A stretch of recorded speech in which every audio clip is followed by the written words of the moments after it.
For as long as I can remember, I've always loved ice powers in any type of media. Ice type is my favorite Pokemon type.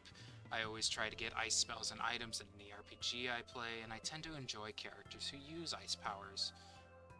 So when I was new to Warframe and found out that there was a frame with the tagline, colder and deadlier than space itself, I knew I had to get him. So I rushed to the assassination mission as fast as possible, and after killing Captain Douchebag and Lieutenant Douchebag, I got Frost a few days later, and was disappointed. Now, Frost isn't a bad frame, but let me read over this kit of his. Frost's passive is that when an enemy melee attacks them, there's a 10% chance they are frozen.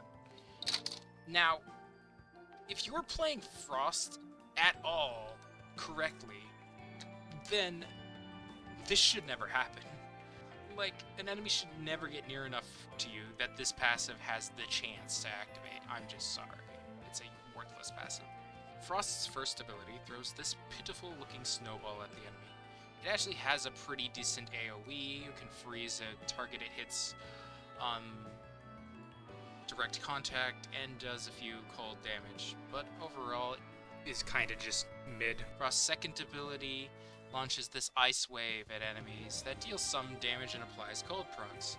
And can I just say, why does the Frost Prime variant have these golden turds on the ground? Like, what the heck? It just looks bad. Frost's third ability, Snow Glow, creates a protective barrier around Frost and usually whatever he's defending. It's what he's most well known for, but there's no really reason to use Frost for a defensive mission. Just bring Gara, Hydroid, any of the other defensive frames. The new one that's out might even be a really good one thanks to the tech, what's his name, discovered. So, like, it's good, but there's just such better options. Frost's fourth ability, Avalanche, causes an avalanche. That strips armor from enemies and also freezes them if they're not immune to frozen status. So it's not bad. It's probably Frost's best ability in the kit, thanks to that armor strip. But I don't like it because of standing still. I don't like standing still in Warframe at all. So like I said, Frost isn't necessarily a bad Warframe. But with my love of ice powers, it's terrible for me. So I'm purely reworking Frost for my own self-indulgence. Frost's new passive is extremely complicated. I pulled a Yu-Gi-Oh! And let's see, how many words is in this one passive alone? This one passive is 200 words-ish long. I will skim it down a bit. Frost's new passive, Permafrost, has a chance to apply a new status effect, Permafrost, whenever Frost hits enemies with abilities or weapons. Frost's ranged weaponry, aka guns, have a 10% chance of applying a Permafrost stack, and melee weapons have about a 25% chance to apply a Permafrost stack as well. Abilities will have their own chances to apply, and I will go over those when I get to those abilities. Permafrost is a stronger version of the cold status effect. Now, did you know that cold did all this? Because I didn't. I thought it just slowed things. Anyway, Permafrost, unlike cold, or freeze as it's saying right here, lasts up to 12 seconds, but only stacks up to a maximum of 5. And each one of those permafrost stacks basically adds a 1% to all these percentages here. Make 90% 95, and this 50% 55 at max permafrost stacks. When an enemy reaches max permafrost stacks, they are frozen for about 6 seconds. Permafrost's real strength is empowering the cold combination status effects. When an enemy with permafrost stacks is hit with blast, magnetic, or viral, the stack is consumed and strengthens the effects of the other ones. Now, instead of just strengthening these base stats, which for most cold reactions are actually honestly terrible, like Blast and Magnetic, it's going to do something a little different.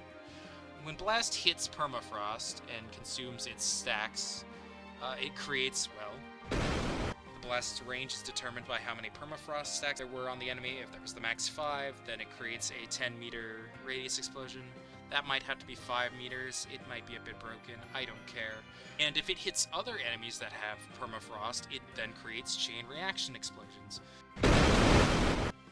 Dead! In order to trigger this empowered blast effect, it has to be the combo effect hitting a permafrost. What I mean by this is you can't hit an enemy that is affected with blast with a permafrost stack and expect the explosion. It has to be the other way around. Next up, magnetic. Well, what do you think it's gonna do? It's gonna do the opposite of blast. Hit an enemy affected by permafrost with magnetic, it will, depending on the number of stacks, pull in other enemies. Unlike blast, this one cannot be chained, as I feel that would be a bit too broken.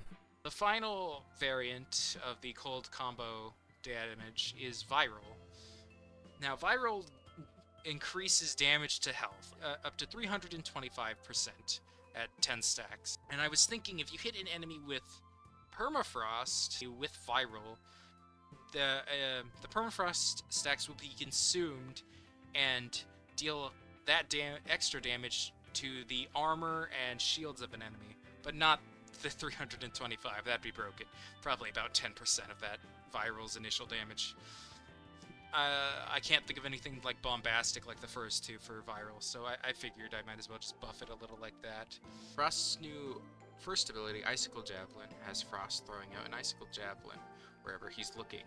It can stick into walls or enemies, dealing good damage to enemies directly, and when Frost shoots it again, it will explode with the same AoE as his first ability, dealing a bit of cold damage and applying 1 permafrost stack to all enemies around it. I imagine the animation would look something like this. Other than that, it's not too different from his old first ability, but I think it has a lot more visual oomph, if you get what I mean. Frost's new second ability, Avalanche, yes, I'm switching the name, is very similar to his old ability. It creates a cone of damage, but instead of the icicle spears or whatever these are called, attacking enemies, it visually will look like an avalanche falling down the mountains. Moreover, the ground the avalanche traverses will become icy and have increased chance to knock enemies prone. Enemies hit with this ability gain 1 permafrost stack as well. Frost's new third ability, Chilly Reception, coats Frost in a layer of thick ice, functioning very similarly to Rhino's Iron Skin. Enemies that hit Frost have a portion of their damage redirected back at them, and have a chance to gain a permafrost stack. Enemy attacks will obviously eat away at the armor. Now it looks like I removed Snow Globe, and that's because I didn't like the ability. Frost's new fourth ability, which I'm having trouble deciding the name on because I like Absolute Zero and Nuclear Winter, maybe leave a comment on which one you like better, was designed to solve my problem with defensive frames. That being that you have to sit still. I don't like sitting still. So this ability, when cast, has Frost summon a 20-meter blizzard around Frost, obviously affected by mods and power strength and stuff. Enemies inside the blizzard will take constant damage to have chance to gain permafrost stacks. Permafrost reactions, blast hitting permafrost, etc., will strip enemies of some armor and shields while inside of the blizzard, and lengthen the blizzard's duration. Allies, including defense objectives inside the blizzard, will gain half of Frost's Chilly Reception stacks. So I did remove Snow Globe, but I pretty much removed my only problem with it. I'm sure you've noticed that my rework of Frost is very different than his current design. His current kit just being sit and defend a place from enemies, which he's good at doing, whereas mine can still do that, but also can do it on the move. And I think that it's a better change overall just for Warframe as a game, since it's, very fast-paced and stuff. And yeah, that's the end of the Frost rework. I want to thank everyone who commented on the last video. You all gave me a lot of motivation to continue making videos like this. I didn't think the first one was going to do very well.